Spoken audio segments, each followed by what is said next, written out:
My name is Miki Bondo, and I am a school board, District 1, and the chair of the Public Affairs Committee. And on my right is my colleague board, Mr. Atkins, and then on my left, Ms. Morioni. So we are the Public Affairs, and today is our second public forum, and we will be presenting a preview of the FY20, leading by our Superintendent Ravio Botana and Miranda. And I think if we are ready, the floor is yours. Awesome. And I'm too nervous to sit, so I'm going to stand so that I can walk around through this. I'm sorry, I'm not a good sitter when it comes to these things. Where's my computer? I have it. Okay, all right. So next slide. So I'm Javier Botana, and I'm the superintendent of Portland Schools, proud superintendent of Portland Schools, and I'm very grateful to see everybody here tonight. This is something that we do every year around this time before the formal budget launch, and it's an opportunity for us to do a few things, and it's really meant as an educational experience. So we want to talk a little bit about the how finance of our schools works, and for that I'm going to rely on our Executive Director for Budget and Finance, Miranda Fasulo, who is here to my right, and you will be hearing from shortly. And then we're also, and Miranda will also do this part, talk a little bit about how that compares to some of our surrounding districts. So, you know, just to ground us in how does our levels of funding and tax rates and things along those lines compare to other communities. And then Miranda's going to pass it back to me to talk a little bit about the direction that we're going. We're 2 weeks, less than 2 weeks now, yesterday 2 weeks, from December, March 10th, which is when I will be presenting my budget to the school board. So we're obviously still doing a lot of work to get things finalized, but we do have a set of priorities, and that's what we're going to focus on today, sort of talking about it at that more conceptual level about what are the things that we're trying to achieve in our budget. And then we're going to open it up for questions and answer with members of the community. So that's kind of our agenda for today. Before I pass it off to Miranda, just want to talk through a little bit the budget timeline. So we have one more workshop with the board, which will be next Tuesday, so a week from yesterday, where the most relevant, I mean, it's a board meeting, a normal board meeting, so there's lots of important things that happen, but we're also going to be talking specifically about one of the priorities that you'll hear about today, which is our priorities around our special education programming and our programs for limited English, for our English language, for our students who are English language learners. So we spent a little bit of time earlier in the year talking with the school board about our state plan, which we call our LOW plan, and one of the things that the board asked for was, does it look like to do that financially? And so we've been working on that, and our Assistant Superintendent, Malia Nally, and her staff are going to be talking through that with the school board, and that's the last building block ahead of the actual budget presentation. So the budget presentation, as I said earlier, is scheduled for March 10th.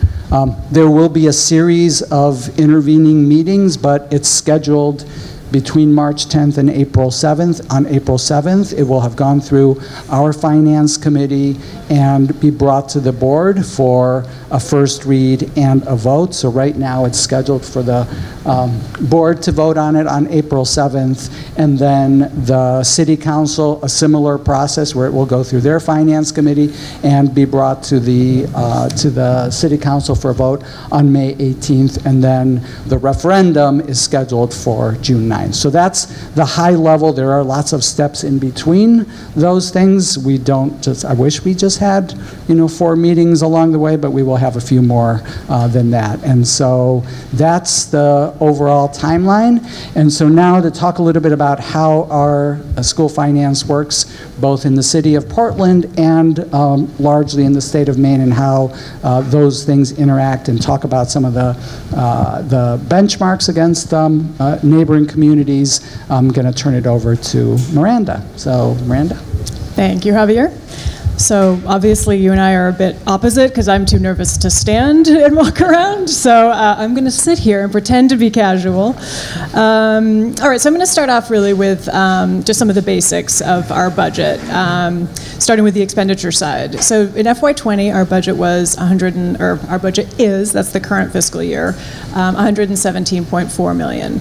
And so really just rolling that budget forward for FY20. So by that, I mean no new investments, a few enrollment-based adjustments, 2 new pre-K classrooms are included in that number, but other than that, we're talking about bargained salary increases, some inflation-based increases to non-salary items, debt service, et cetera. So really just rolling forward our existing activities brings us to an FY20, I'm calling the baseline budget of $122.8 million.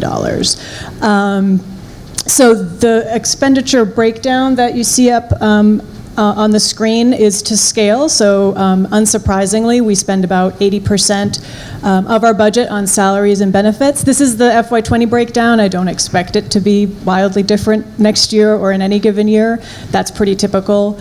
About 9% of our budget is spent on contracted services, 7% debt service, and then 4% for all other items.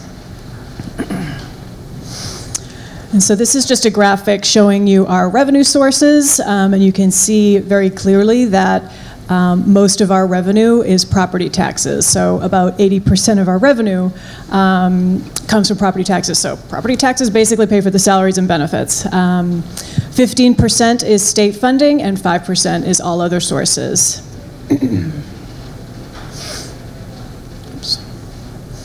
So first I'll just, because it's 80% of our budget, give you some specifics on our property tax revenue. So in 2020, this fiscal year, the property tax levy for the schools is $93.3 million. And that translates to a tax rate for the schools of 11.69, and that represented a 55-cent increase over last year, about 4.9%. So although it's only 15% of our funding, state funding is a huge variable for us every year because it can be volatile for reasons that I'll get into. But just starting off kind of in concept, the state in general expects cities and towns with higher property tax valuations to pay a larger share of the cost of education in their communities. And that share, the calculation is very simple, really. It's driven solely by the property tax valuation. So for that reason, Portland is facing declining school funding from the state over the next several years, because our property tax valuation, as you probably know if you've been to any other budget presentation over the last few years, is rapidly rising. And each year the city council ultimately determines the amount of property tax revenue that's allocated to the school budget.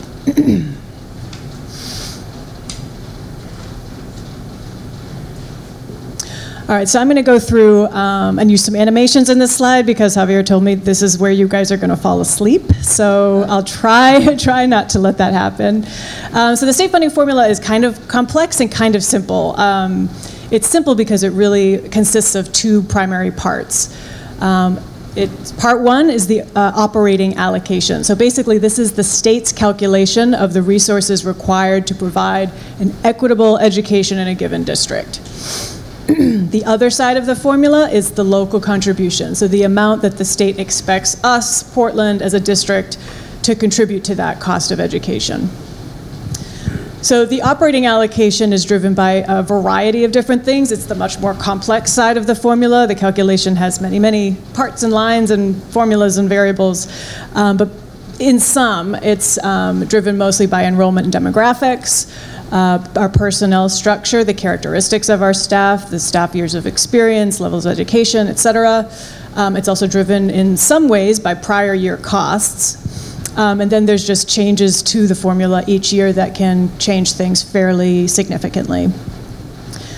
And the local contribution, as I've already mentioned, is driven almost exclusively by property tax valuation, and then the other key variable is the mill rate that the state determines each year. They essentially choose the rate at the end of the day that they can apply to the valuation statewide that generates the amount of revenue that they need to balance the budget. Or not the revenue, the amount of local contribution that districts put forth towards the cost of education so that they can balance their budget.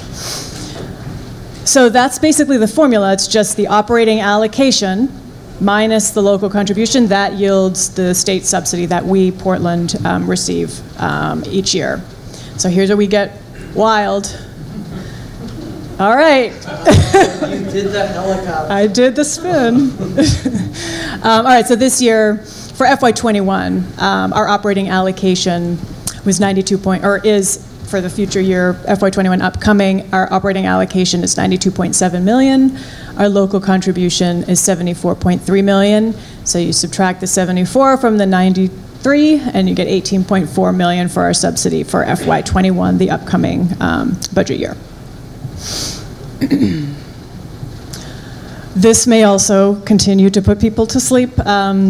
I'm not going to go through all of these calculations. This is something, you know, that we'll post this presentation so you could refer back to it if you want to get into it at a later time. But really, this is just to show more specifically, because it's such a huge variable, just how much that valuation matters to our funding each year. So the table on the left there is showing you both the state equalized valuation and the EPS valuation. So the EPS valuation is the valuation that the state actually uses in our state funding calculation. So for FY21, the upcoming budget year, the valuation the state is using for Portland is $9.1 billion. And that is calculated by taking the average of 3 years of the state equalized valuation, 2 years trailing. So that is actually calculated from those 3 years of valuation. So we actually already know what our valuation will be for the fiscal year 22 budget, because that's going to be the 2020, 2019, and 2018 state equalized valuation. So we know that the valuation for the funding for FY22 is going to be $9.7 billion, which is an even larger increase. This is rounded. It's actually larger than the increase between 2020 and 2021. So that's how the valuation is calculated. And then if you move to the right, where those equations are, let's start with 2020, you can see that the $8.5 billion valuation multiplied by the FY20 mill rate, which was 8.28 for this year, that gave us a local contribution of $70.5 million. In FY21, if we were to hold that mill rate flat, which is not what happened, which I'll get to later, but if we were to hold it flat, you can see that the local contribution would go up to 75.2, and then in FY22, another $5.6 million. So even it's going to go up even more, and that's purely the impact of the property tax valuation. So you can see it's pretty dramatic. Oops. So the other large variable, and the one we do not know, this is the one that is unknown moving into the future, is the mill rate. So that mill rate that is applied to the valuation, very, very small changes to that mill rate cause huge fluctuations in our subsidy. Specifically this year, applied to the FY20 valuation, every 10 cents changed our subsidy prospect by $900,000. So the level of uncertainty there makes it very hard to plan moving forward, looking forward. So that's a little bit about how that works and how important those factors are to our state funding. All right, so this is actually a summary of our state funding report for FY21 and as compared to FY20. So this state funding report that we receive each year is called the ED 279. And so in FY20, you can see that our state subsidy down that yellow line at the bottom was $17.7 million, and for FY21, it's 18.4, and that represents an increase of $660,000 in our subsidy this year over FY20. So I want to draw your attention to a couple things in particular that are driving this increase. That assumes the state passes a supplemental budget. That's true. Not, so that's an important factor to note. It's an important factor to note. This is all we have to go on at this point in time. But yeah, and we don't know when that's going to happen, so we kind of have to move. I think the state calls the ED 279 preliminary for the entire year. I think it's our FY21 still says preliminary on it, so these are actually subject to change for quite some time, but that is true, so thank you for that point. So the biggest driver of the increase in the operating allocation over FY20 was this number at the top right. So it's basically just the overall allocation that we receive. So it's actually $3.4 million higher than it was in FY20. And that's basically the per pupil amount. And that is highly unusual. I think the increase last year over the prior year was more like $200,000. So this is a very, very noteworthy change. And so the key drivers of this, there were a few different things. So there were some changes to the formula that actually increased allocations all over the state. And it really cost a lot of money, so it required the state to put in some more money at the end of the day to prevent the mill rate from actually going up. There was an allocation for system administration. The rate that they paid out to districts just went up quite a lot. And for us, that actually increased our allocation by about $600,000. Other just routine sort of matrix-based increases as well, I'd say accounted for another $600,000 or so. We also had a fairly significant bump in enrollment, in large part due to pre-K, because not only did we add 2 pre-K classrooms last year that were then counted for this year's funding, the state also has a program where you can add to your enrollment count pre-K classrooms that you intend to add for the future year. So we were actually able to count next year's pre-K enrollment increases towards our funding this year, which essentially means that, you know, the cost of a lot of that staffing for those classrooms is offset by increased subsidy. So that was also part of this. So enrollment accounted for about $800,000 or so of this increase.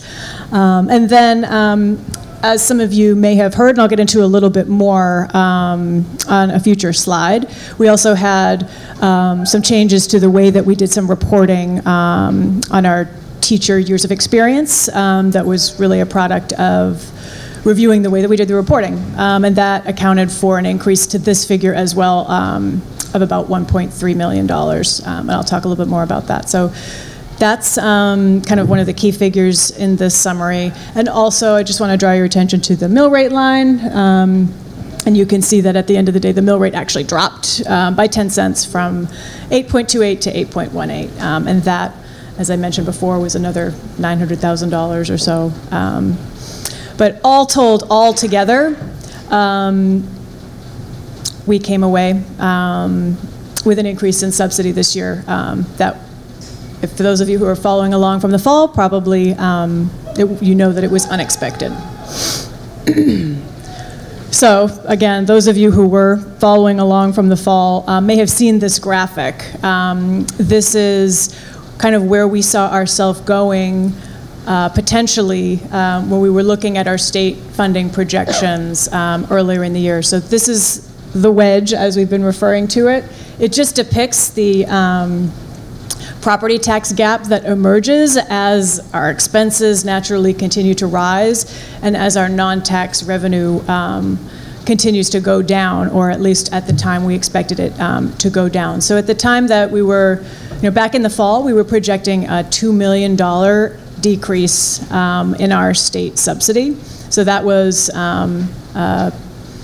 that was where we were back then, and obviously at this point, with a $650,000 increase, that's about a $2.6 million swing in our expectations.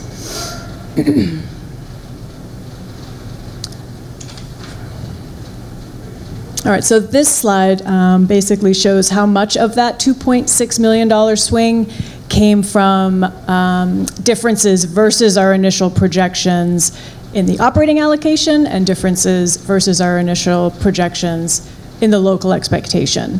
So on the operating allocation side, we saw a difference versus our expectations of about $1.7 million. And then on the local expectation side, we did better by about $900,000. So there were two key factors that caused this outcome, and I've touched upon both of them already, I think. But the first one is the governor's supplemental budget, and that has increased the state share of the cost of education by 1%, from 51 to 52%. So basically really showed a strong commitment on the part of policymakers, legislators, to increase funding for education in our state. And as I mentioned, there were some changes to the formula that actually increased the cost of education quite significantly. If we did not have this supplemental budget, my understanding is that the mill rate would have actually gone up quite significantly to maybe to 8.45, which is what the analysis that I was given by somebody from the MEA. So instead, because of the supplemental budget, the mill rate actually dropped by 10 cents, and we were better off by $900,000 because of it.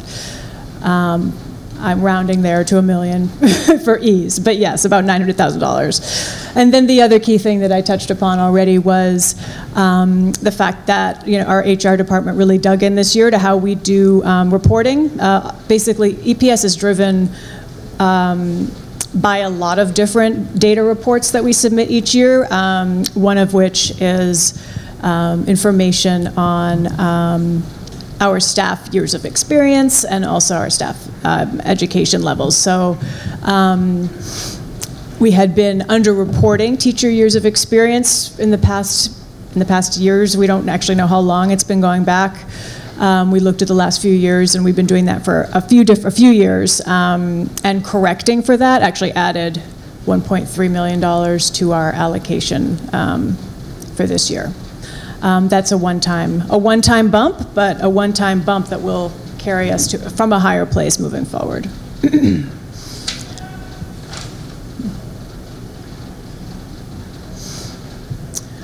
So looking at our state funding moving forward, although we had a much better result this year than we initially anticipated, which is fantastic, obviously, we still are projecting declining state subsidy in future years, and that goes back to what I said about valuation. So, even though we're at a higher place this year, that huge increase in valuation, that huge increase to our local contribution is still going to drop us, potentially a couple of $1 million from where we are today. So another important variable or assumption that I've made in this is because of that great sign from the state this year that they really are committed to trying to move towards that 55% education funding level. I'm making the assumption that there's going to be a drop in the mill rate moving forward over the next couple of years. That's not known. It could go up, it could go down even more than that. Ideally, it'll go down even more than that. It depends also, even if the state does continue on this path towards 55%, it depends how the state chooses to allocate that funding, if it goes to certain programs or certain parts of if it goes to pre-K funding versus, mill rate relief, it's going to have a different impact on Portland depending on how it's distributed. So that's a big assumption, but I think it's a realistic, maybe a little bit optimistic, but a realistic assumption. And so unfortunately, even as the state moves down that path, we're still projected, because of our valuation, to lose funds in the coming couple of years.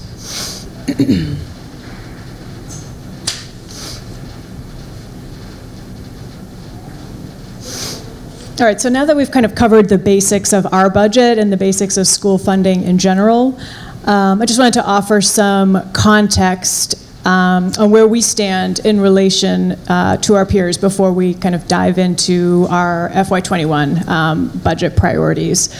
So these tables show some different spending comparisons.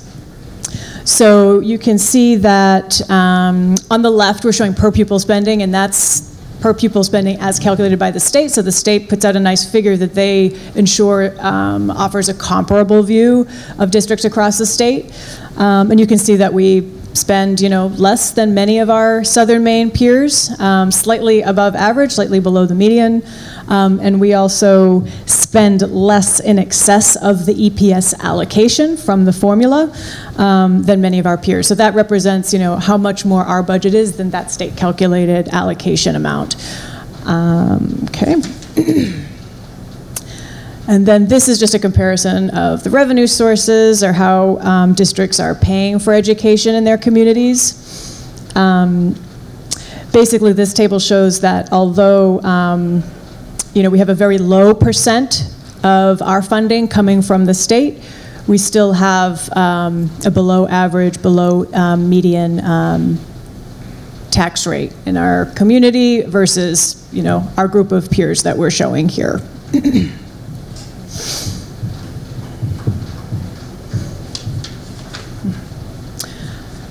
Okay, so we're showing on the left side our enrollment, and then on the right side our budget growth over the same 10-year period.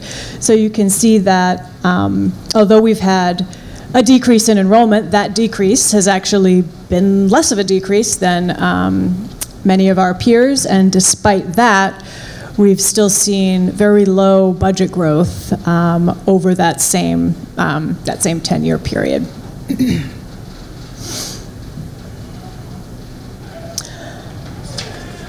And finally, this last slide is really just a reminder that our district is the most, or has the most diverse and most complex student population in the state. So everything that we're doing, all of this is going on in that context, and of course, in service to all of those students. So with that, I'm going to turn it back to Superintendent.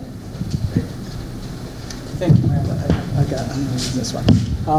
So next we're going to shift a little bit into what it is that we are trying to achieve through this year's budget. So yeah, why don't I just take it back, and that way I don't have to lean back and say, next slide, please.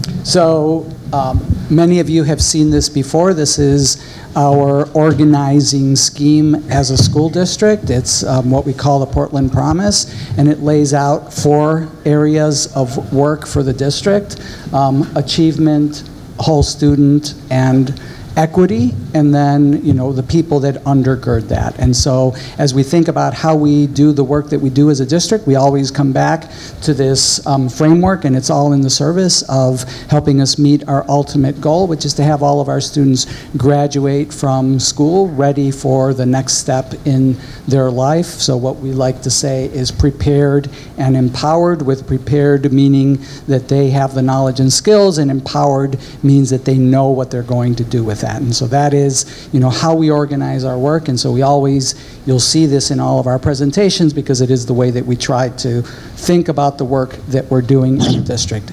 And so we've gone through a lot of the mechanics, and you've seen the ultimate result of that. But I just want to spend a minute before I dive into what it is that we're hoping to achieve through our budget this year, is some of our foundational baseline reality as we walk into our budget. So as you heard from Miranda, our budget, just the accrual, the normal accrual that goes with our budget, has us where we expect that, sort of without any new investments, without any kind, other than the 2 early childhood classrooms that the board committed to scaling up every year for the next 4 years. With those things added in, we expect our budget to be at $122.8 million. We We've been given guidance by members of the City Council that we should plan for a tax rate increase that would not exceed 3%. And so with that, we have the capacity to raise between local property taxes and our state funding. We expect that we would be able to raise $122.3 million. So we're looking upfront at the need to reduce our budget by $450,000. So that's our sort of starting reality and something that we're going to need to address through my proposed budget. Just a little bit, many of you have been with us through this process, but others, this is new. Our investments over the past 3 years have been focused again around these areas that are tied to the Portland Promise. And so in 2018 budget year was the first year that we had the Portland Promise. We passed it just before the budget process, and we didn't make any significant investments in advancing the work of the Portland Promise at that time. The last couple of years, and you saw this in the tax rate increases, we've had significant increases, and that's because we've made significant investments in the work that we're trying to do as a district. So in 2019, we really tried to focus on, what we call our whole student goal, and that is creating the connections between students and adults that would guarantee that every student in the district had a meaningful connection with a caring adult. So that was things like, increasing our social workers in the district, being able to retain positions that were rolling off because grants were coming to an end, that create internships and mentoring relationships. Our Make It Happen program, which is focused on creating those relationships for students who are high potential immigrant students that may not have the wherewithal to get around the college application system, and we try to give them a boost to be able to do that. So those were the kinds of investments that we made in 2019 and in 2020. So this is the fiscal year that we're currently in. Our investments focused on our core instruction, making sure that every student has access to rigorous curriculum, regardless of where they're starting, that they have access to that level of challenging learning. Our pre-kindergarten investments, so really recognizing that we need to start early for all of our students. The sooner that we can get them into school and get them the supports that they need, the better. And particularly for our students who need a leg up, this is a key equity strategy, and so the board very much committed to that last year and made investments and made a commitment to continue those investments until we reach a level that is what we consider universal, which doesn't mean that everybody gets it, but that there are enough slots in the system to ensure that everybody who would otherwise not have access to it does have access to it. And then finally, creating what we call our behavioral health continuum, and that's helping our most vulnerable students, the students who have been affected by trauma, who have emotional disabilities, to get the support that they need in therapeutic environments with the day-to-day supports that are going to give them the opportunity to thrive, to succeed, to make their way to success in our classrooms. And so those are the areas that we focused on, and those are the things that are at the center of the investments that we made last year. Our equity goal is increasingly our focus as a district. I'm going to spend a little bit of time talking about why we think this is such an important part of the work that we need to do.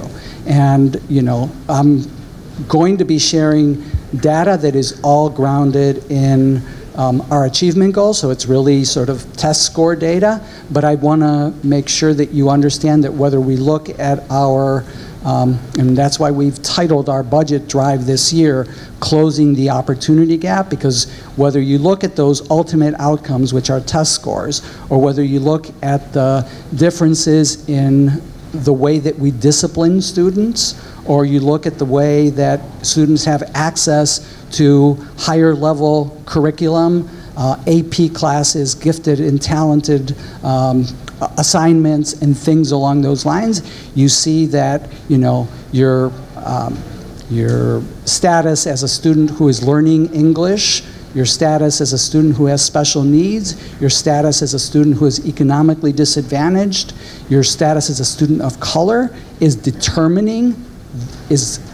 a huge driver of the differences in performance. And so, you know, that is what reinforces for us the importance of elevating our equity goal as central to what we're doing as a district.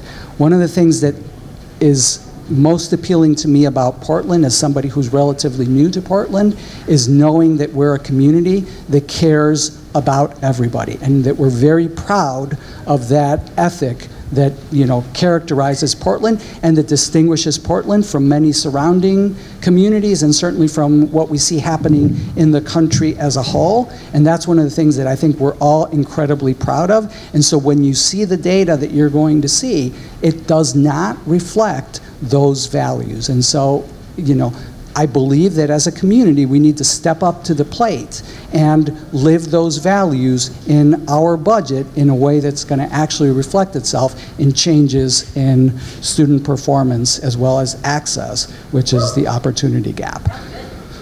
Thank you. So this is sort of just to ground you in how we look overall compared to the state. And as you can see from those lines, this is the performance as a district from 2016 to 2019 in both English language arts on the left-hand side and math on the right-hand side for both the district, which is the greenish line, the one that's just below the bluish line. And so the blue line is the overall state, so that's the state of Maine, and the green line is the Portland Public Schools. So what you take away from looking at this slide is that, you know, our trend follows that of the state, and we're very close to the state, just slightly below. And again, you know, not, you know, there's not a huge disparity between where we are and where the state is as a whole. And this is for all students combined. So this way, we look pretty average. When you start to look at the differences between students based on this particular slide is between students who are white and students who are students of color, you begin to see some stark reasons why we need to do the work that we're doing around equity. So this slide shows you on the outside is the gap between white students at the top and students of color at the bottom in the Portland Public Schools. This is for English language arts, and this is over the course of the past 4 years. And in the middle, so the two blue tone lines are the performance of white students at the state level and students of color at the state level. So what do you take away from this slide is that there are stark differences at the state level between white students and students of color, and that those differences are even more dramatic in the case of the Portland Public Schools. And I will say that we just, for purposes of not having too many slides that show this, we chose to do the English language arts one. The math one looks a little bit different, but the basic message is the same. Our gap as a community is significantly higher than Maine's gap. Counselor. How did you define students of color? Because if you include Asian Americans, they scored higher than white students. But they're a very small percentage of our total population. They are included in students of color, but they're... American students are a small percentage of students of color? Or? They're a small percentage of our total student body. They're, I believe, 9% of our total student body. So, you know... About 46% is multicultural, so 9% is still significant. That's a quarter. And so if a quarter of the students of color score much, much higher, and you include them with the students of color, that data is skewed. So I'm just wondering, like, how...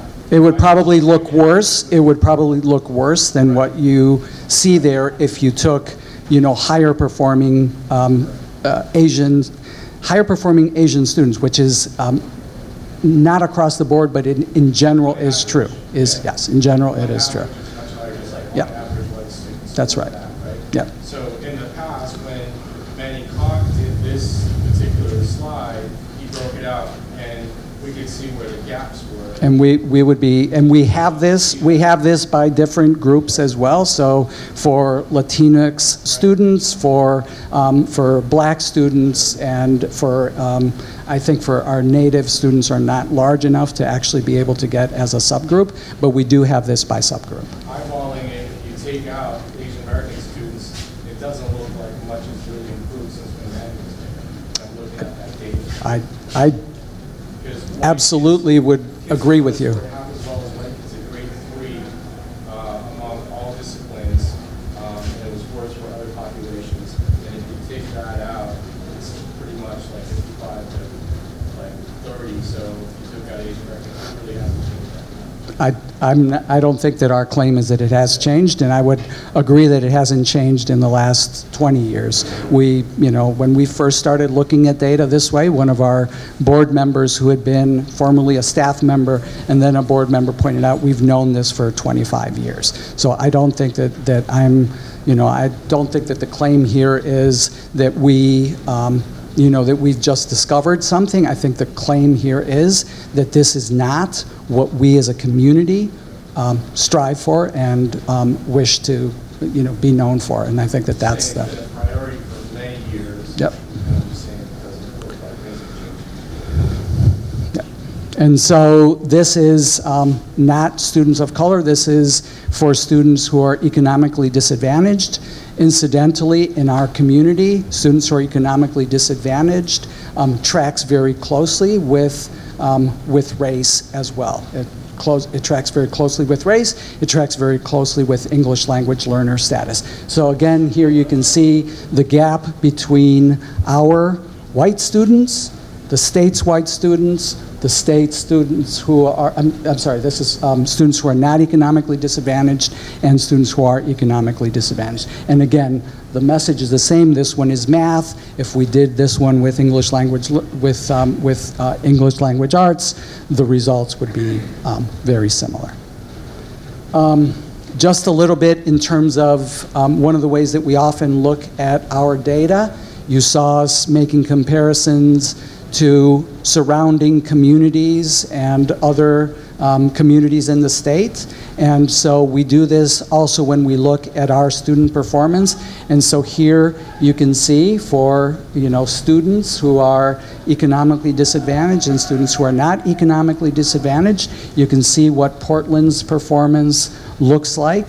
And here again, you can see that our gap is the largest gap among all of those communities. So whether it's the, some of the neighboring communities, well, this is all neighboring communities. This is all our regional, what we call our regional comparisons. And again, you can see that our gap is the highest of any of the surrounding communities.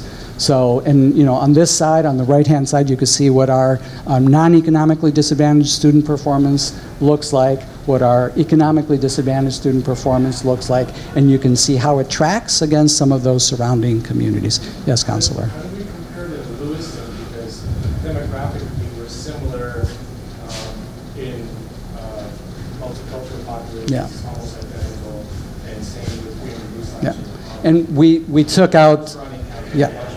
Yeah, yeah. We took out the slide that compares us to Bangor and Lewiston and Biddeford, which we also have, and you will see in all of our presentations. And Lewiston is the only place that we compare favorably with. So again, primarily, I will say, driven by the fact that they're non-economically disadvantaged and their white students underperform ours significantly. And so it's not that they're students who are students of color or they're economically disadvantaged students perform, I don't remember exactly, but they perform closely to, on par to ours, but because their other populations are lower, the gap is smaller. And then I just want to spend a couple minutes, and this is new even for the board members, because we have not, we've done this particularly in preparation for the budget, because as you'll see, the areas where we're prioritizing putting our resources are tied specifically to these particular student populations. So this is an achievement gap for students who are learning English compared to students who are native English speakers. And so you can see that this gap is even more significant than the ones that we looked at for economically disadvantaged and for students of color. So this is for English language arts. The math gap is a little bit smaller, but it is, consistent with that. And when you look at the same data for students who are dealing with a disability, you can see that again we have a very significant gap. We've not done this at the state level. Again, those gaps exist. They exist in Portland, they exist in Scarborough, they exist in Maine, and they exist in New York and Chicago and every other place in the country. So those gaps are not new, but I do think it's important for us as a community to, one, identify the fact that our gaps are larger than those of many of the surrounding communities, and that those are not our values. And so to the extent that we can sit by and watch that for 20 plus years, that's something that we have to call out, and we have to say that it is a clash with what we're trying to do.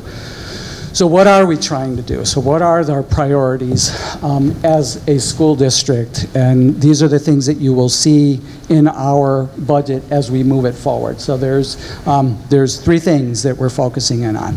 2 are really continuing work that we've started over the past couple of years. The first one is to continue our PreK expansion, and for each of these I'm going to have a slide in a moment that's going to give a little bit more detail around what that all involves. So continuing to expand pre-kindergarten programs is a priority. Sustaining and deepening our core instruction work. We cannot expect that our students are going to be able to achieve at high levels unless we're exposing them and giving them the supports that they need to be able to learn at those high levels. And so that is something that we've started in the past couple of years, and we need to continue to invest in, because if we don't do that, we're never going to be able to see changes in performance. And the last one is to remove barriers to access.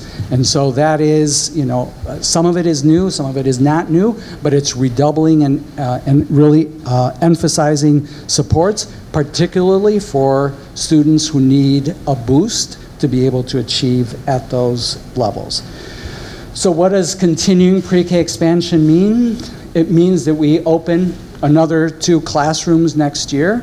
And so that's something that the board committed to last year and is actually built into that $122.8 million number that you saw earlier.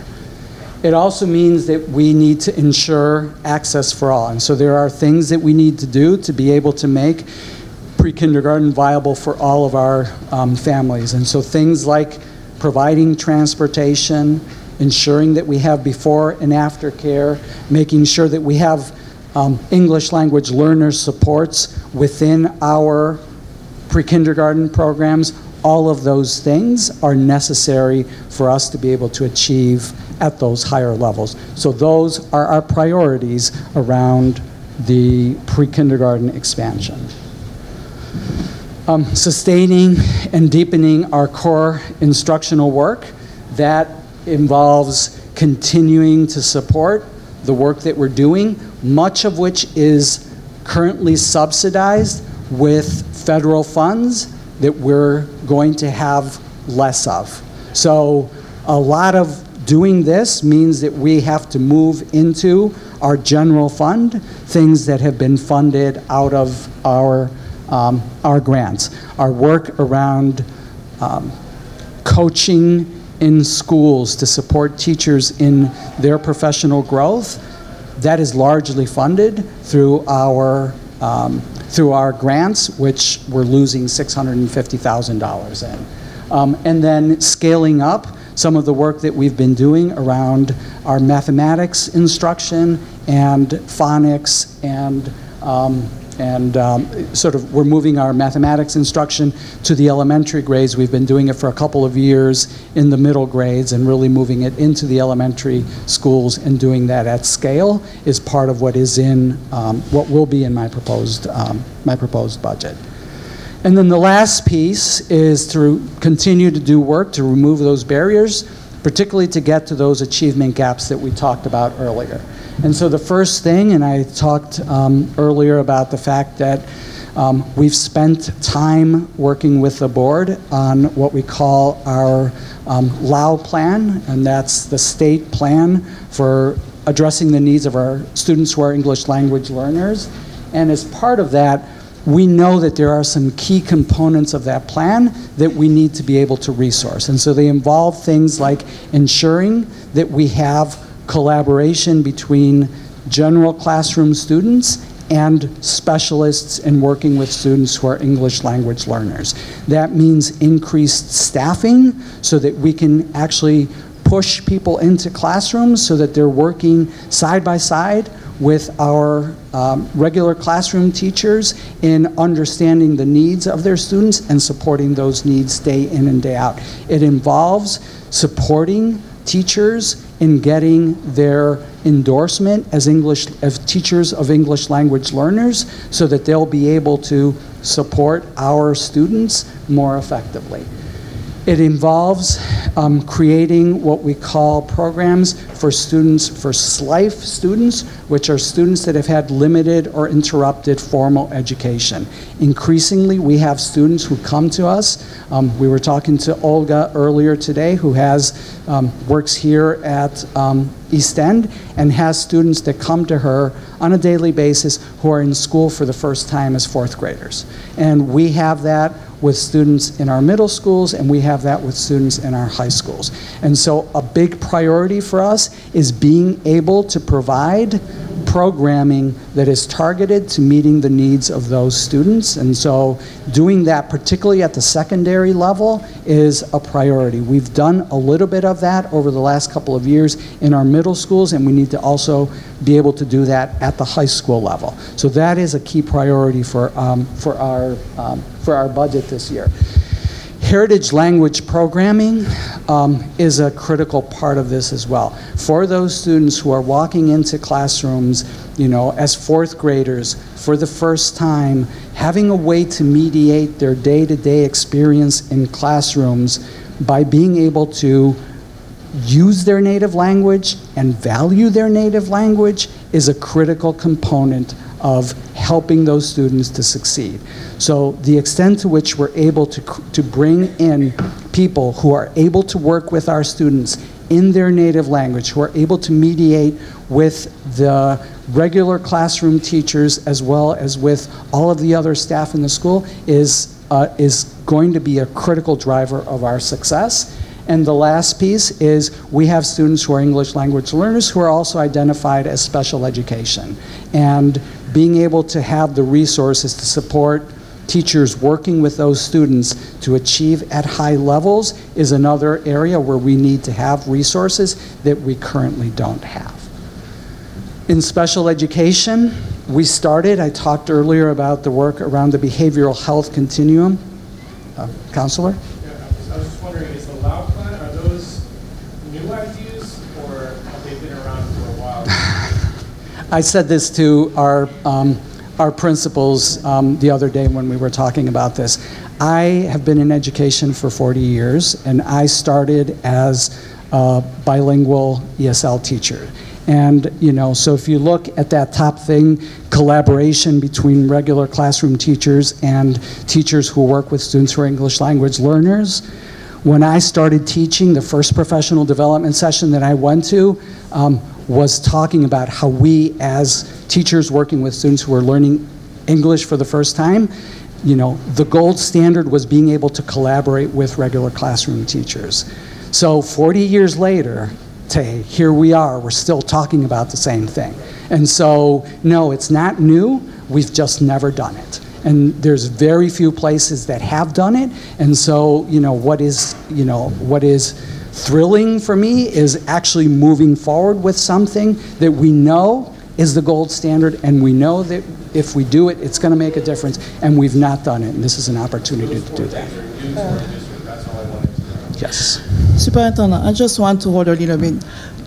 Just for the records, we will have a session just after the presentation for question and answer. So if we can just have a little time to let the superintendent to go through the presentation, and then we can all ask our questions later. Thank you so much. I thought we were riffing off of each other really well, no, but I do think that people may not hear your questions, and it is being recorded, and so that's a good reason to, I won't remember any of those questions. All right, and then in special education, really focusing on continuing the work that we started last year by really strengthening and completing our behavioral health continuum. So particularly at the high school, we were not able, because of our budget, to finish some of the work that we needed to do, so we want to be able to bring that back in our budget this year. We also do not have a continuum across all grades for students who have manifestation on the autism spectrum disorder.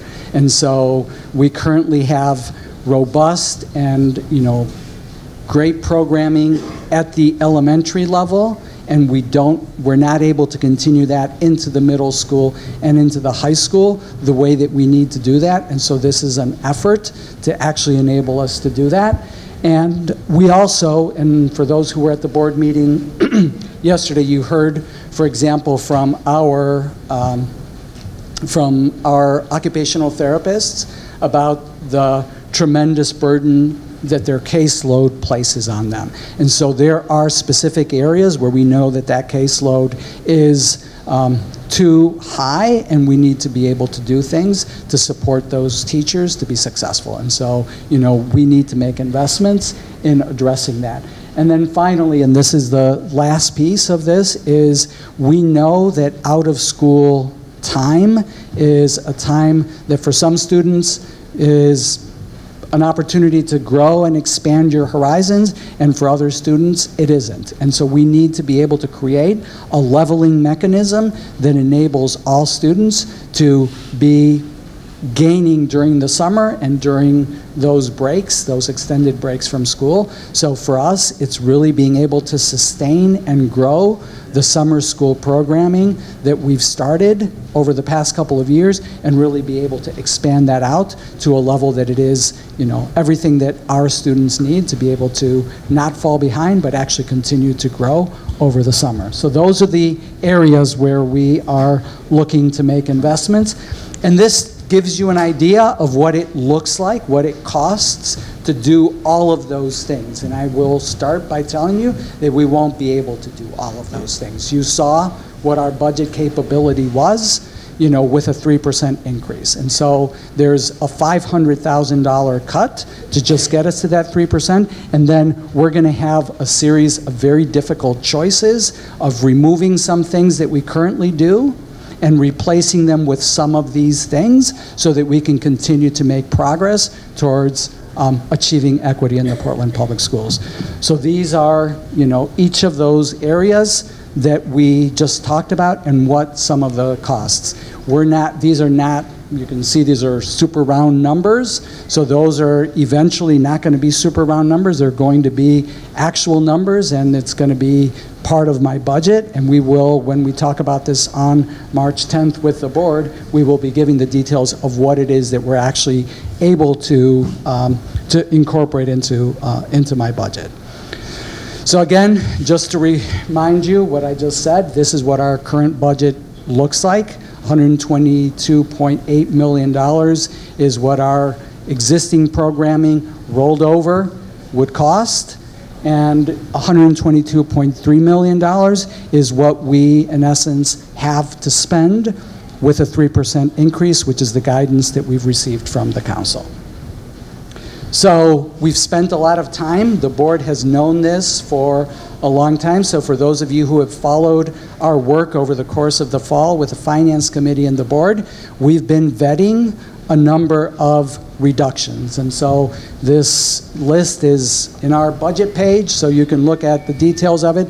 There's a variety of things that range from, moving central office to, elementary reconfiguration to reducing specific programs such as our world language programs and things along those lines. All of those options were identified by what we call the cost savings work group, which was a joint group of board members and staff that basically looked back at all of the things that we've surfaced over the past few years as potential reductions, and then asked what are the specific questions that people might have about these and what are the costs associated with them. And so that's the work that we've been doing, and that is the place that we're going to have to go to find the space to be able to do those things that we talked about a couple of minutes ago. The things that we know we need to do if we're going to actually advance our agenda for equity in the Portland Public Schools. And so that's it. And now we're more than happy to take Councilor Chung's questions or anybody else's questions. We do have a mic here, so we would ask you to come to the mic. Thank you so much, Superintendent, for the presentation, Miranda. I just have a little reminder for those who are watching from home. We have our Facebook Live. They can post the question on our Facebook Live broadcast, and I think Grace is managing to make sure that we can have those questions up to us. So if you don't mind, you can come. If you have a question, come forward, because we are recording the presentation. Come forward, state your name and your address, and you are ready for your questions. Thank you.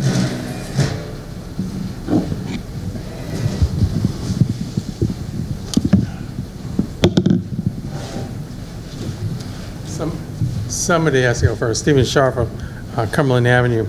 A couple things I want to note. I want to very specifically remind that the supplemental budget has not passed the state legislature. And until that happens, those figures are just sort of imaginary.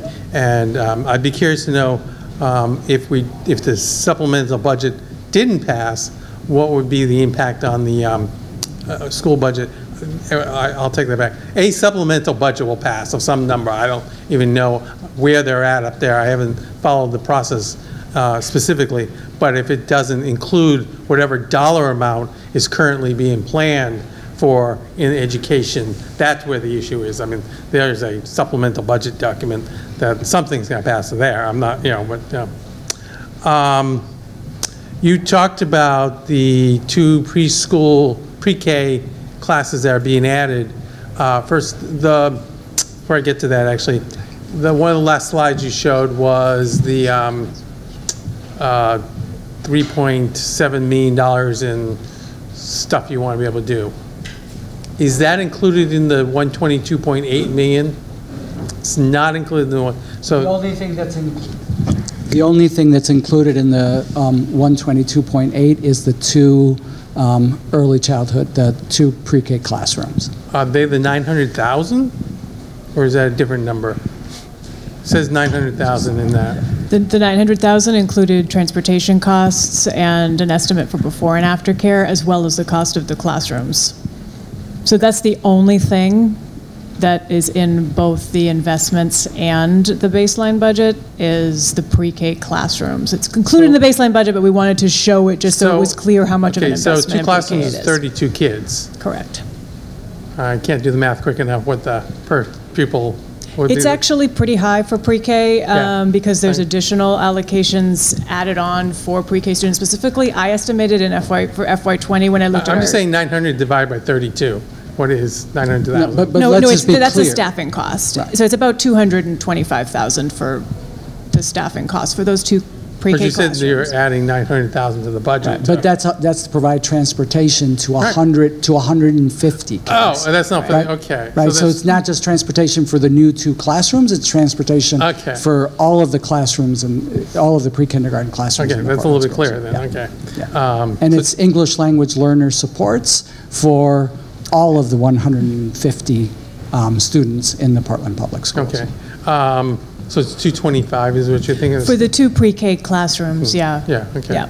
Okay. And that actually, because of the 32 students, It's less than- that increases the enrollment, we actually get more in EPS funding because of that than that particular part of the cost. The EPS funding is only 15% of what our budget is. It's, you know, they take the number and chop it down through the mill rate formula. We basically lose money, you know, for every kid we put into the school system, so. And that's a whole discussion for another time, I think, as to how we can increase that for the city of Portland. Staying on pre-K, I just looked quickly at the enrollment numbers going backwards, and it looks like in 2015, we sort of ramped up pre-K classrooms about that time, which is 5 years ago. Have we begun to look at those kids who came in that first year? We know who those kids are, I assume. We know exactly who those kids are. Have we looked at 5 years later how they do educationally compared to their peers that did not do pre-K? We don't, no, we have not. We don't have, that is not as simple as it sounds. It's easy to say, here are the kids that had it, and here are the kids that didn't have it. And, you know, that also, but to be able to parse out who didn't have it because they didn't want it. That's not, No, and that question is a simple one to answer. I don't think it gives you a true reading of anything. okay. Every time people say we need to have more and more pre-K, we're told it's because it's been documented time after time that it improves outcomes later in life. If we're not looking at those outcomes and seeing if our pre-K program is doing what we say it's supposed to be doing, then we shouldn't even be doing it. If we're not looking at what the outcomes are going to be 5 years later, 10 years later, and we know exactly who they were,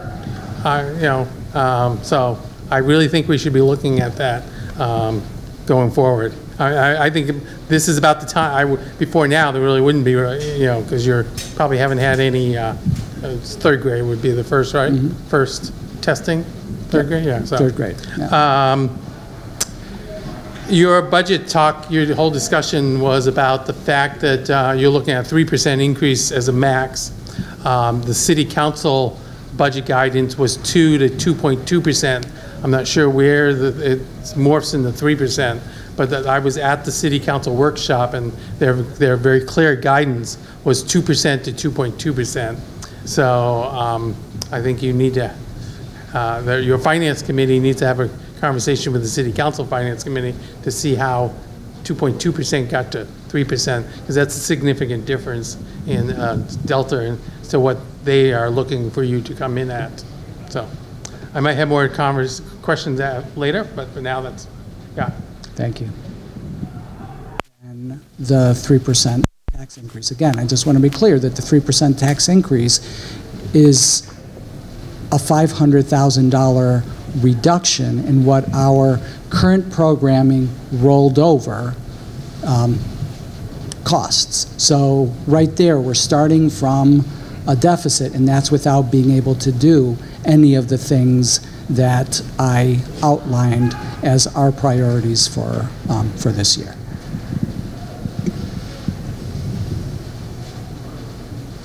Good evening. My name is Shoshana Host. I live at 29 Alden Circle.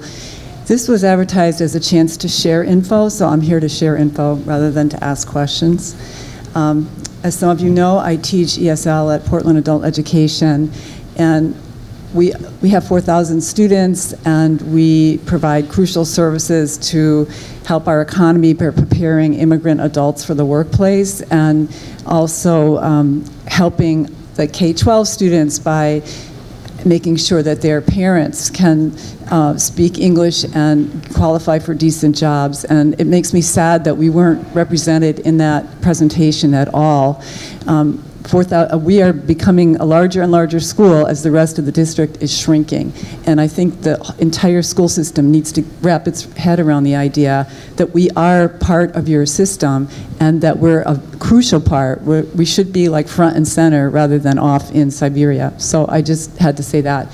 My main purpose in being here tonight, though, is to talk as a homeowner and a taxpayer and a lover of this city. And I live in a middle-class neighborhood. My neighbors are nurses and postal workers and teachers, and I hear an awful lot of people really concerned about property taxes. The strength of Portland has always been that it's had a strong middle class, but our city is really at risk of becoming bifurcated into a small, wealthy group, many who live out of state or live here part-time, and low-income people who are already represented in our school district, and losing that middle class. And I think many of the people in my neighborhood recognize that we could never afford to buy our houses if we had to buy them now because the price is so high. So property taxes really matter, and they matter not only to individuals but to the future health of the school system. The school system's health depends on having a strong middle class, and so we're really at risk of losing that, and that's at stake as you move forward with your budget. To that end, I just think it's crucial that the school system keep the faith with taxpayers by spending every penny wisely. And when I read, as I did in the past year, that we have middle schools that are half empty, I just don't know how you can justify keeping a building open that's half empty. I think you need to look at ways of closing schools rather than justifying their continued usage. And I think it's much more important to spend money on staff than on buildings. My children went to a school that was in rough shape, but they had wonderful teachers in the Portland schools, and that's what made the difference for them, not the building. And I also think in the future you may need to look at, if not closing elementary schools, definitely scaling back your plan to rebuild 4 of them. But right now, we have a huge underutilization of the buildings, and one way to save money is to take action to close at least 1 building. And from what I understand, closing a middle school would be a much bigger bang for your buck than closing an elementary school. It takes courage. As a newspaper reporter, I lived through a community that closed a school, and I know it takes a lot of political courage to do that, but you chose to be leaders in our community, and I ask you to step up to the plate now by doing that and doing what's really best in the long-term interest of the city. Thank you.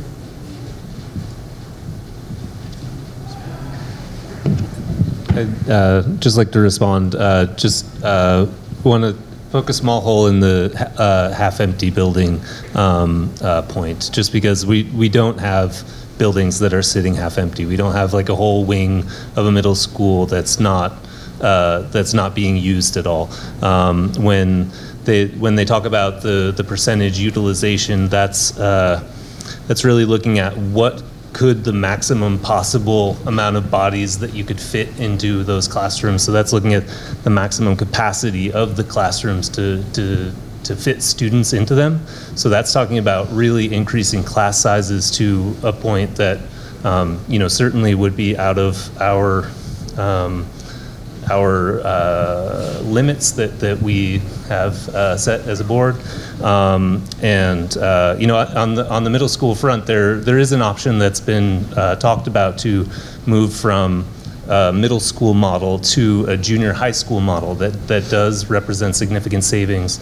It's available on YouTube to look at the workshop that we had as a board, explaining the benefits of a middle school model over a junior high school model. So I personally feel very strongly that I would not support going down that road of moving to junior high school model from from the current middle school model. I'm sure there's some diversity of opinion on the board on that point, but I think it's important to say that, you know, there's not a whole wing of empty classrooms at any of our middle schools. Those buildings are used well. It's really more of a programmatic decision as to how the schools are structured.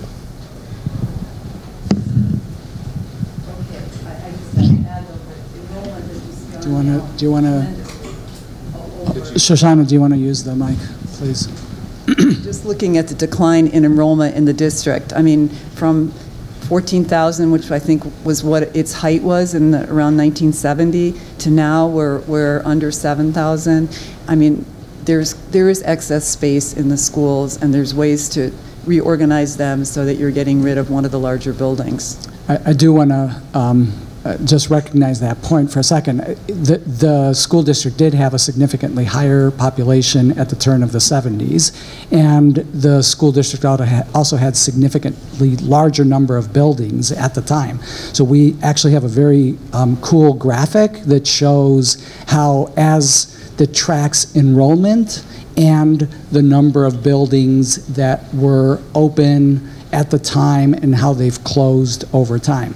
I also want to just be very clear, as you saw in one of the slides, that the enrollment has not significantly changed in the last 10 years. So, and you know, within the last, you know, just before the last 10 years, the school district did actually close some buildings and consolidate buildings. So, you know, we're sitting in one of those buildings, and, you know, the Ocean Avenue building is also the result of those closures.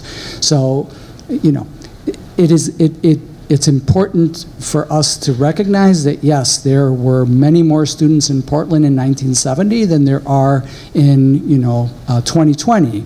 But there were, you know, scores more buildings at that time than there are today. So, you know, I think, you know, to Member Atkinson's point, there isn't a middle school that's sitting out there that has half of its desks open. What we have is a structure that we've chosen as a community, again, you know, predates everybody at this table, to create middle schools instead of junior high schools. If we decided to go the direction of junior high schools and we ran our high schools the way that we ran our middle schools the way that we run our high schools, we could save $3 million, which is 15% of the cost of running our middle schools today. And it would be at a cost of programming that we hold to be really valuable for our students. And so there isn't a wing of, you know, Lincoln, King, or Moore that is sitting open. We actually had one at Moore, and now it is occupied by our behavioral health continuum. So that is where our day treatment program for, that I talked about earlier, what we call our Breathe program, is now located in a section of Moore that was actually not occupied. So I do also think that it's important to recognize that, you know, we had an enrollment and facility study last year, and if you closed one of our middle schools, to be able to do that, you would have to have a high school that ran as a 10 through 12 building and another one that ran as a 7 through 9 junior high school. So we would have basically a junior high school and a senior high school. And with that, and moving the 5th and 6th graders up to the other open building, then you would actually be able to close a building. And that entire package was a savings of $2.6 million. So it's, you know, it sounds like if you close a building, you're going to reduce our costs by, you know, we have 18 buildings, so roughly about 5% of the district budget. That's not what happens. You save, you know, 2 to 3 to 4% in doing that. Fair enough. Hi, I'm Sarah Sweeney. I live on Deepwood Drive. I have a kid at Moore and a kid at Lysouth. So yeah, I just wanted to clarify that this 122.8 million budget does not include any of those new priorities except for the pre-K. Okay, so are you looking to cut current budgets to add these new priorities in?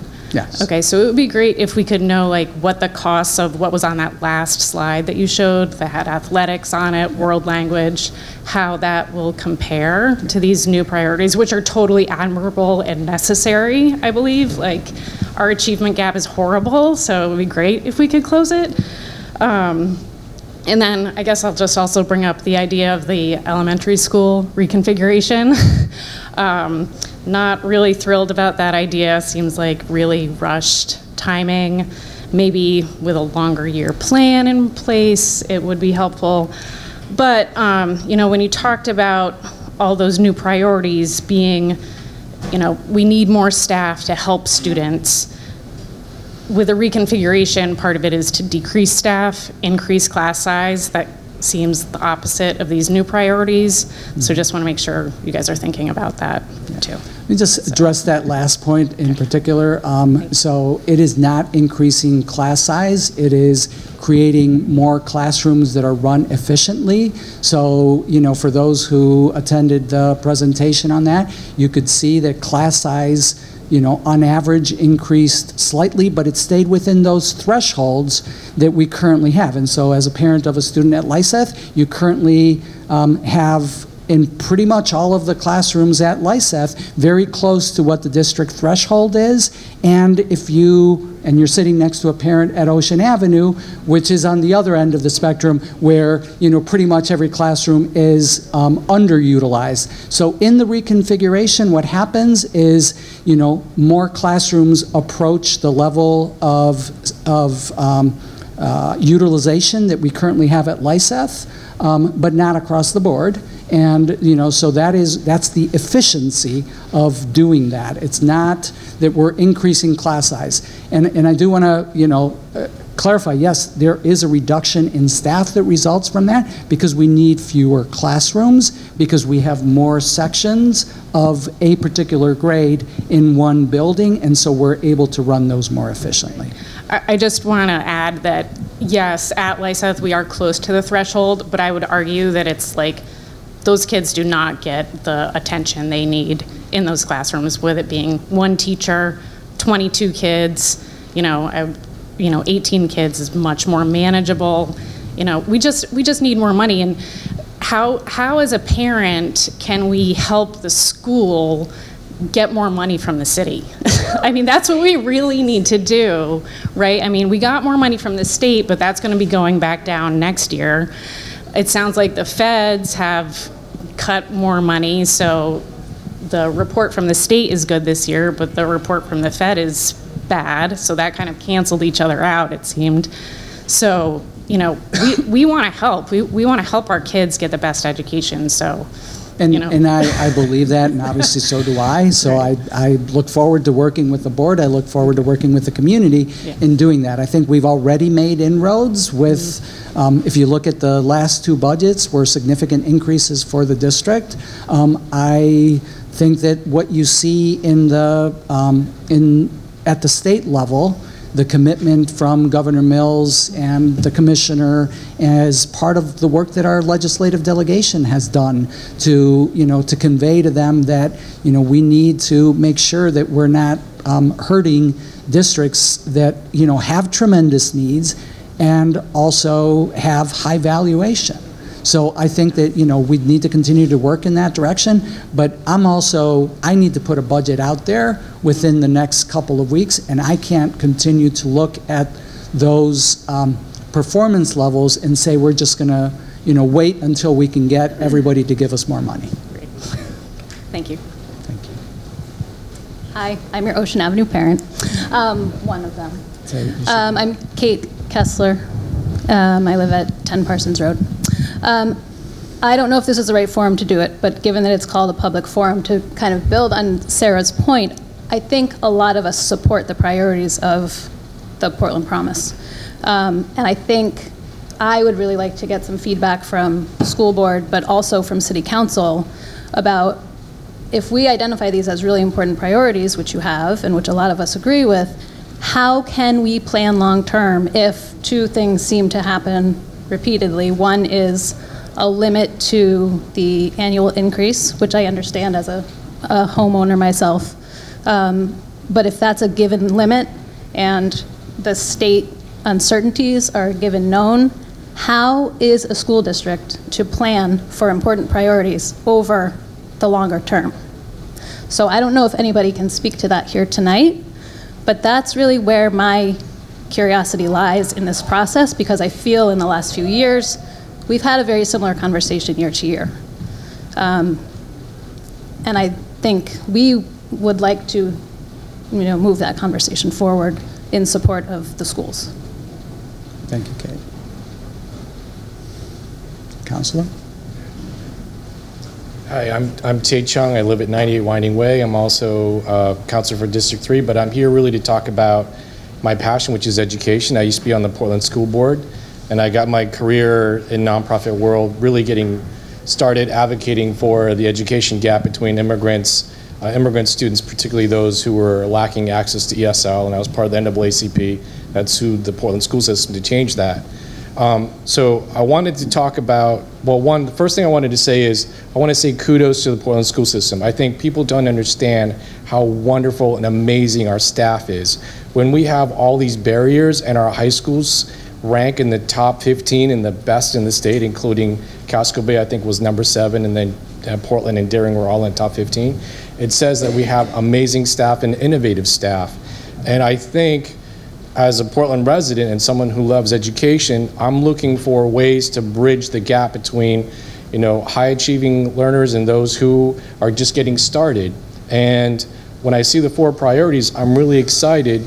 But I also met with you, Javier, and also with Glenn Cummings, and also with the superintendent of Lewiston to talk about programs like this in the past where it could be funded privately. I'm wondering if some of these 4 priorities could be funded through private foundations. We were talking about Nellie Mae pilot projects and it didn't go anywhere. And a lot of the stuff that was on the LAU plan, we talked about between the 4 of us about maybe being funded through a pilot project. I think those other things could also be funded from other educational foundations.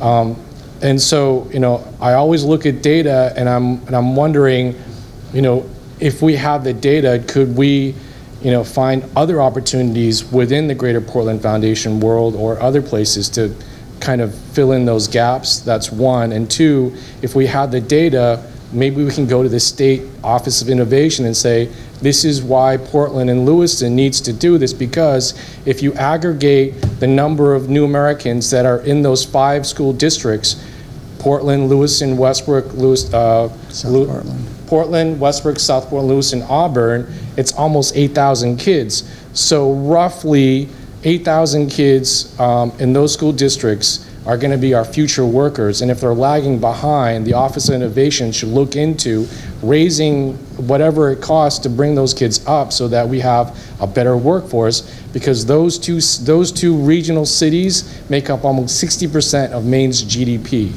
So that's an opportunity to have that kind of conversation with, with Hannah Pingree and Governor Mills. So those are things that we could also be looking at, other than just looking at the city for more tax dollars. The thing is, we have about 6,700 kids enrolled in the Portland school system, which is 10% of the city's population. The elderly population is 14%. So people like my parents who are on fixed income on Social Security, they're 85 and 81, I'm sorry. They can't afford more tax increases, right? So a lot of them, when I was knocking on doors, and I knocked on 3,000 doors, elderly population in Portland cannot afford to see a 5 or 10% or 12% property increase, because it's unfair to them. Who doesn't want to help more kids? But we've got to find a balance. The other piece is that it costs about $102,000 to be able to afford a house and live in Portland. But the median income in Portland is about $55,000. So there's lots of people who can't afford any kind of increase. Whether they are a homeowner or not, that property tax gets passed on if you're a renter as much as you are a property tax owner. So, we've got to figure out how we can do these important priorities without burdening the overall population, because we all live here and we all want to champion the kids to do well, but we can't do everything. But I'm really excited that you've come up with these ideas that are targeting the gaps in achievement, and I hope those work, and I would love to see some data around what happens when you implement these innovative ideas. Does it create a bump? And if it does, then I can sell that. If it doesn't, then I don't know like what we're doing, because from the data that I've seen, there hasn't really been much of a change. The other thing I want to say is that I also agree with Shoshana. There should be more collaboration between Portland Adult Ed and the school system, because all the research shows that when you have an engaged parent that's also a learner, an active learner, the kids do better in school. And there's 2,500 immigrant adults taking ESL classes at Portland Adult Ed, and something like a third of the kids the kid in the Portland school system has a parent taking a class at Portland Adult Ed. So that's a third of the students who have an engaged parent. They should be collaborating with one another, because that's the wraparound piece. We can do as much as we can in the classroom, but nothing is more valuable than having a parent who's engaged in encouraging their children to do well in school. And so if there's a gap between those two, I just think that's a missed opportunity. And you know, I've said that over and over and over again. So and I do want to just, I know that there wasn't specifically spoken of in the in the priorities, but we have continued to increase our investment in Portland Adult Ed over the last 4 years. And so I believe it was last year, was the first year that we reached the same level of investment in Portland Adult Ed that existed 10 years ago, when there were significant decreases, and we've continued to do that, and we will continue to do that this year. I mean, you don't see it here, but there are significant moves that are also associated, that are part of that budget, that are conversions of part-time positions to full-time positions, as well as a bump in funding from the state that is going into it, as well as additional, sort of increases for part-time staff, that are all part of investments that we've built out over the past couple of years. Just in this last year, Portland Adult Ed, for the first time, has a phone system that is consistent with the phone system in the rest of the district, has, internet piped into the building, and it's accessible to staff and to students for the first time. So we have made significant investments. We absolutely recognize the incredible, resource that it is to Portland Public Schools, but also to this community. I will say that the city has also recognized that, and that for the first time, there is an investment of TIF money that is going directly to Portland Adult Ed, all of which is hugely important. Well, here are two ideas right off the top of my head that the school department could do with Portland Adult Ed. One is there's 600 people who have college degrees that are working with Sally Sutton in the New American Resource Center. You could have career counselors from the Portland school system working to help those immigrant adults find a pathway to, to recertification or career advisement, and take that burden off. The other piece is that it's almost identical as far as the number of parents who qualify for free and reduced lunch at Adult Ed as we do in public ed. You could also have more social workers help the parents out, so that the parents have the services and products or whatever they need, so that they are a healthy and engaged family, so that they can help their kids. So there are two things that you could immediately collaborate. And I bet you if you did that and you brought it before foundations and it's innovative, you will get funded. And everyone in the city of Portland and the whole state is looking for engaged, skilled workers. And why wouldn't we target 3,000 adults who are taking academic classes to help feed that pipeline, especially when we have an unemployment rate of under 2.5% in the city of Portland? So the school department could do those kind of collaborations easily. So that's the kind of stuff. If we had career counselors, we could do that. We don't. Or guidance counselors, or we have people from J&G, or just basic resume writing, interview skills, those kind of things that you already have that you could kind of plug into at Portland Adult Ed. That's all I'm saying. Fair enough.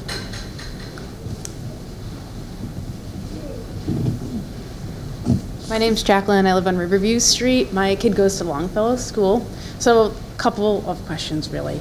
So it is my understanding you guys came to our school just a few weeks ago, to our PTO, talked to us about these things. So our city's growing, obviously, and the state is looking at our city is making more money because we have more people moving here, all the stuff. But we are obviously like a very touristy city.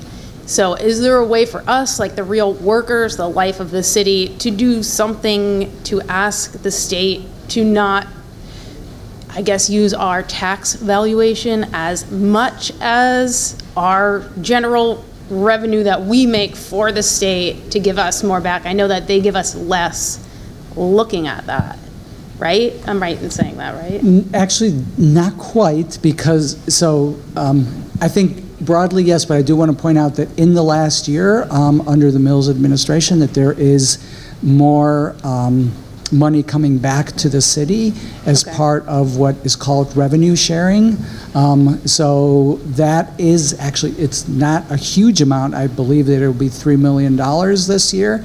That is an increase over what, Portland as a city got during the, during the previous administration. So it is changing, but I think, one of the things that we didn't really spend a lot of time talking about today, but is the state is very limited in terms of how, not the state, but municipalities are very limited in terms of what the state allows the revenue stream to be. And so schools are limited to state revenue as the EPS formula, that, $18 million for us, or local property taxes. We don't have, and I always say this, and it's my plug for you ask what you can do. We worked last year collaboratively with our delegation, with the city, to try to pass a local option sales tax. Right, yeah. And, it failed, right?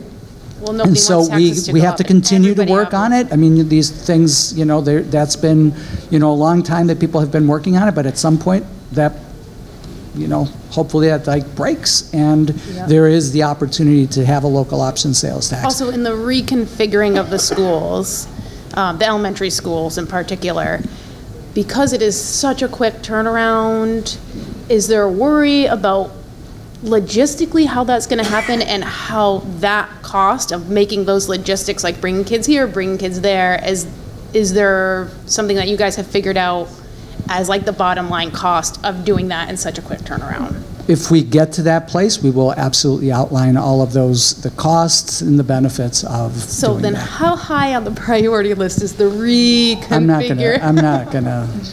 Just curious. We have a question from the Facebook Live here. So that's the question from Donna Colello. She wants to know how much money will the district be saving with the reconfiguration of elementary schools? So we're not completely done with that, but it ranges from, help me, Miranda, the complete with increase in class size is 1.3 million? About $1 million. About $1 million. Yeah, about $1 million. With the increase in class size, Correct. and otherwise as low as 600,000. Correct. And that's with transportation costs, added transportation costs, the potential loss of CEP, and We got another one from online. It's from Mary Beth Molt. I understand that we do not want to burden the population with property taxes, especially older folks who live on limited budgets. I'm curious about how commercial taxes in Portland could be diverted into public schools. I don't think anybody here is qualified to answer that, except for Steve. It can't. You can't have a separate tax rate for commercial and residential. So that's basically what she's implying. And so that's just is a moot point. It's the whole point of real estate taxes. So I could answer that. Boyd could have answered that. Anybody who's, it's just a simple fact. It's unconstitutional in the state of Maine. And so while I have to answer that, I wanted to, previous speaker, very nicely, mentioned that the city of Portland is growing. That is actually a myth. The city of Portland's population, if you look at the estimates from 2010 to every year, grew a little bit during the current decade, and our estimates are that we actually are below where we were in 2010. So when the census comes out, it's probable that we're going to show that we're actually lost population in the city of Portland. People are probably surprised by that concept with all the building we're doing, but all the building we're doing are empty nesters. And we're still having families that were 4 or 5 people in it are down to 1 and 2 people families. So the population of Portland is still decreasing, or is decreasing in this decade. And I'll be very surprised if our census tells us otherwise in 2010. And I actually have one more question I thought of. Is at some point our budget, school budget, included the salary for the president of the Portland Teachers Association. Is that still in our school budget? And if it is simple line item, about 100,000 we could take out to save money. No, the salary of the Portland Education Association president is not entirely in our budget, and our contract with the PEA specifies that the PEA reimburses the district for half of that, and the district pays the other half.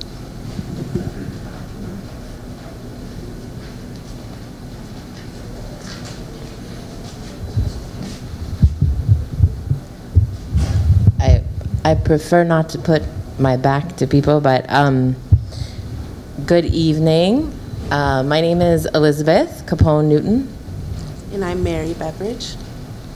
And so I just wanted to start out by speaking tonight. I live on North Street. You want to say what street? And I live on Greenleaf Street.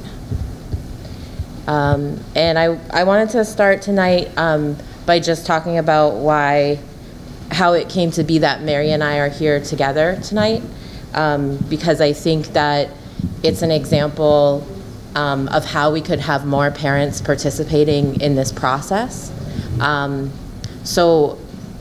People at this school, East End Community School, know me mostly as Coach Liz, because I'm a volunteer basketball coach here. And I just finished coaching Mary's daughter, who's a 4th grader. And I'm going to be coaching her in a non-rec league soon. And so Mary needed some help getting the website for that to work. And so I said, you know what, I'm walking over to the school for the budget forum, so why don't you meet me there? And then what we discovered through talking, because Superintendent Botana was speaking about PreK Expansion, Mary heard that. And do you want to say a little bit about your son, or?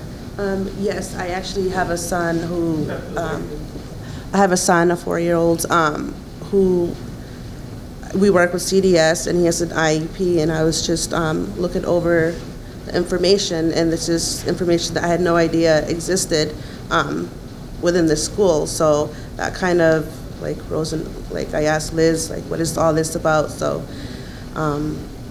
you know, I wish I would have known a little more about it. Mm-hmm. So it would have made things a little easier, and I think for us, our family.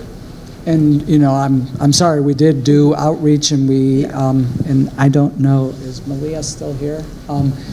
We did do outreach, and we did have enrollment for pre-kindergarten for next year. I know we have a waiting list of people. Do we still take applications even now? Yeah. So we still do take applications. And I think it can still be a success story. So I went over to Grace Valenzuela, and then Lynette let us use her laptop, and Mary registered on the wait list. Woohoo! Yeah. And got to note all the priority that her son has, so we're hoping that it might work out still.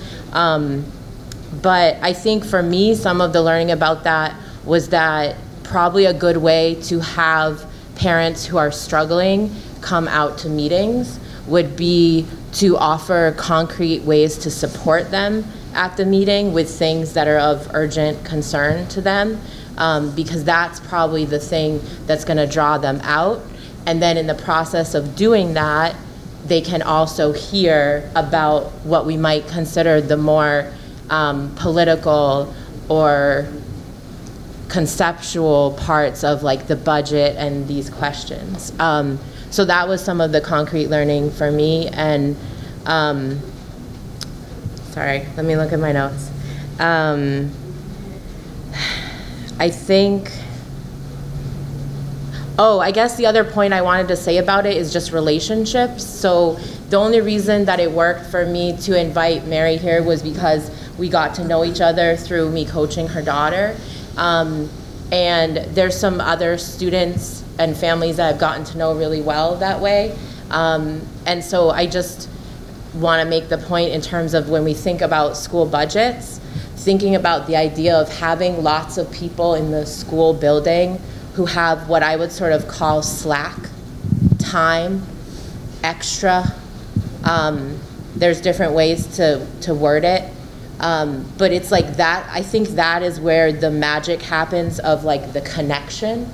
And then I think so much can happen once you build that trusting relationship. And then all of a sudden, I think some of these things that feel really hard around our disparities maybe could improve because we would have that relationship. And one thing that Mary and I talked about with it as a suggestion for, it doesn't even have to be for next year, but for the next thing that any school is dealing with in terms of parent engagement is like maybe invite parents who are struggling especially.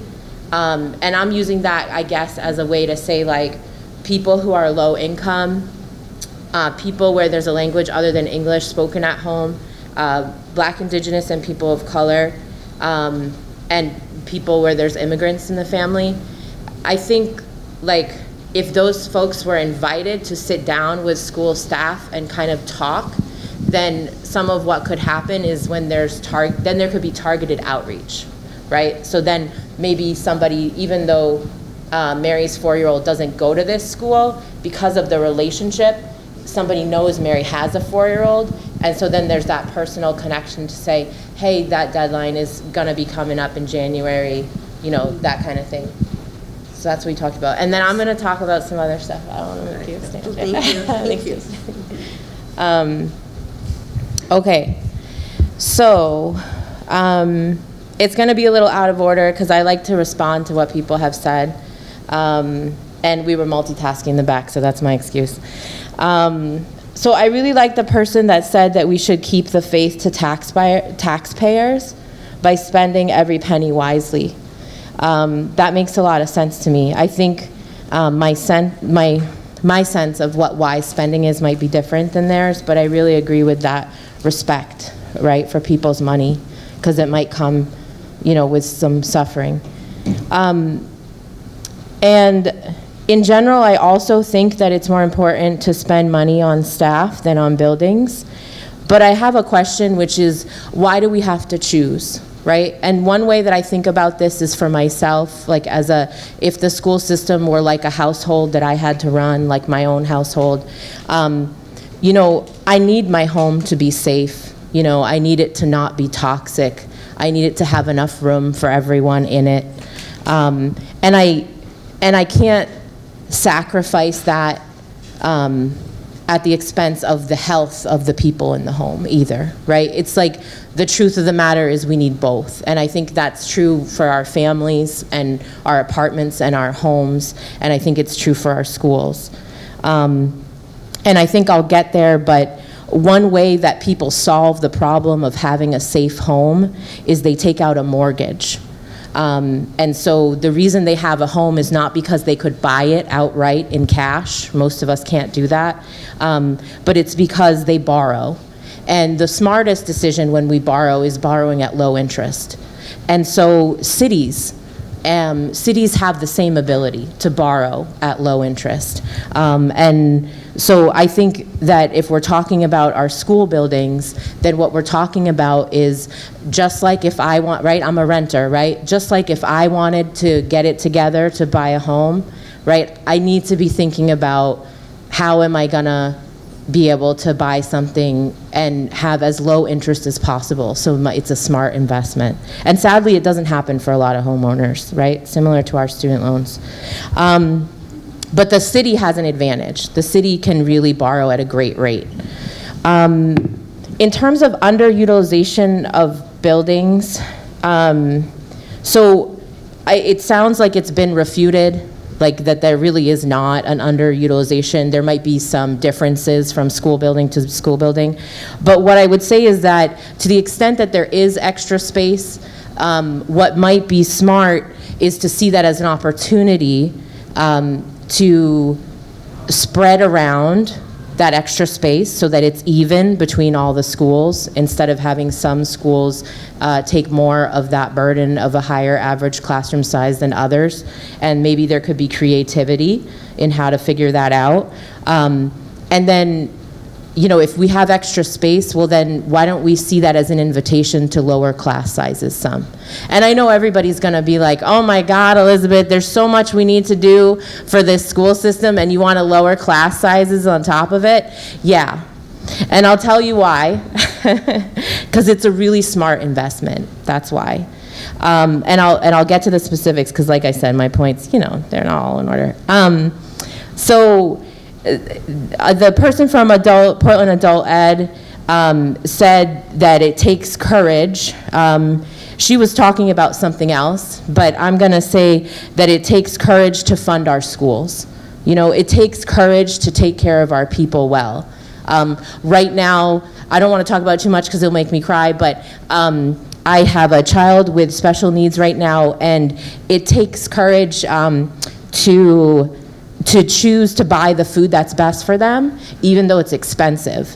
And so that's how I understand funding our schools, right? It's like I can't afford to not invest and take care of my child well, and I don't think that our schools in our city can afford to not invest and not take care of our children well, right? We have to be able to do that. We can't think that we can kick the can down the road in terms of caring for our people and our children. It's not an ethical choice. It also doesn't make fiscal sense, but that's not the most important part of it.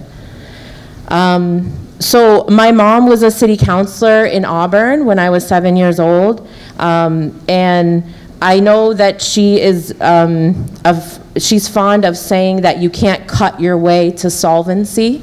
All right, so I'm going to put that in a different way, which is just that, again, I'm going to use the household perspective, right? So if I'm low income and I'm in crisis, then basically, and anyone who's gone through poverty understands this, like, I was going to use a four-letter word. I mean, things just get worse, right? They just, the more you try to take shortcuts, the more you pay the consequences of taking shortcuts, right? I mean, it's just a downward spiral. And some people have no other choice than to live that way. And it's sad. And people make the best of it, and they're creative, and it's amazing. But our school system here in Portland, Maine, oh my goodness, we should not be living that way. Why? Absolutely not. So I have a master's in public health from Columbia University, and my most important mentor in terms of my education is Mindy Fullylove. Mindy is a person who's trained as a psychiatrist who brought that understanding to cities. And she studied urban planning, and she studied people building things like 295 and Franklin Arterial to divide neighborhoods. She studied how that happened all over the country and the psychological devastation that it did to not just individual people, but whole communities and how it ripped them apart. And one thing that Mindy taught me is that we're all connected to one another, right? So when we hurt some people, or when the people who are most vulnerable are suffering a lot, it actually hurts the people who even have less vulnerability, right? And we can see that in the flu. Elizabeth, excuse me, I don't want to use too much. I have to wrap up. Yes, please. No problem. We're going Okay. at the end. I hope you were counting it from when I started speaking by myself, but so I want to address this issue of the mill rate and how we're allowed to fund schools. So this is what I would call mixing up your money, is the way people say it. Okay, so the city has a budget. The city has ability to stop hemorrhaging revenue in the form of tax increment financing and breaks that it gives to developers. And then what the city can do is it can take those funds and it can fund itself with that. And the city has full ability to do that. It's in full control of when it let that revenue go, and it's in full control of bringing it back. And then what happens is that revenue funds the parts of the city that are not the school. And so then the property taxes aren't paying as much for what the city needs in terms of non-school services that the city does, and therefore the property tax burden is actually lessened, okay? So this is a relational thing. We must understand it together, right? We have absolute control as a city in choosing to fund non-school city services, and then what that happens is the rate in terms of property taxes for the school particularly goes down, which means then the school can bring that right back up to what you need to serve our children well. Thank you. Yeah, thank you, and I think we already passed 8. I don't know if we have a question online. Oh, you've been waiting for? Oh, sorry. Hi, Heath Houston, Wendy Way. My question is, I guess, more tactical to the budget itself. What I didn't see presented today was kind of what is the 3 to 5 year kind of like capital plan in terms of the infrastructure or costs of managing the buildings? Like, does that exist in terms of a written documentation?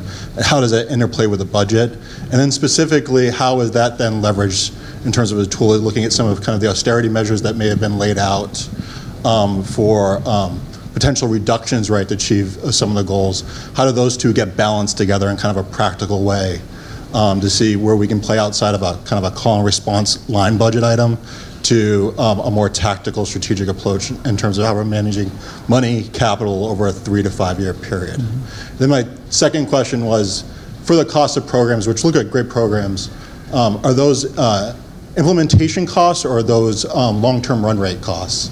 Meaning, are they a one-time cost for year one, or are they the year-over-year cost, and is the one-time cost for year one more or less? Those are my questions. Yeah. So that second one, mostly, they are year-over-year costs, so they will continue to accrue. So they're, largely, as you saw in our budget, 80% of our budget is staff and staff-related costs. So that will continue. That's probably the same rate for those potential investments. And then on the other one, we do have a 10-year, 10-year CIP plan, and that lays out what the district has prioritized as the facilities investments that we need to make, and that is a separate budget process that is run also through the City Council, and the way that that then plays out into our budget is in what was included in there, one of the boxes, one of the smaller boxes in that treehouse chart that Miranda had at the beginning, and that is our debt service. And so our debt service is a fraction of our budget, and whatever gets added into facilities improvements comes back to our budget in the form of debt service. What is the actual debt service number? I want to say 7%. I think it's $8.5 million or so, but I'm not. I think it was 7%. Yes, you're looking for the $3 million run rate for the $8 million debt servicing. So, is there an opportunity for restructuring around that in terms of free up that $3 million as part of that budget process, or about this budget process? Has that been looked at? Is my question. Restructuring our debt service? Yeah. Or any way to interplay within that number? We have not looked at that. No. Yes, so we're going to our last question from one on. This came online as well from Giovanna Beechard. Can someone please explain why the city needs the state to pass a law for a local tax option? Why can't the city create tax on its own? The city has excise tax to pay for what goes directly to the city. Why can't the same be done with a tax on hotels, for example? So Steve, who's our state constitution expert in the back, just pointed out that state law does not allow municipalities to create their own taxes or fees. And so that's basically only the state can assess taxes.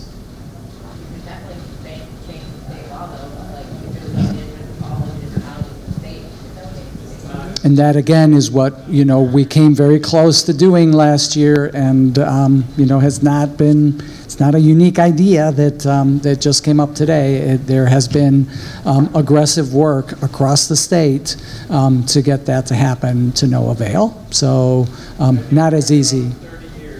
Yeah, not as easy as it sounds. Okay. So we're done. Okay, so we just came to our end of your public forum. We would like to thank everybody who really take the time to come and to the presentation. I think we're going to continue the conversation after March 10 when the superintendent will present his whole full budget. And then I think you have some more questions online? Excuse me? And also all our Facebook views. Thank you so much. 1,200 views. Oh, thank you so much. And good evening, good night. Thanks.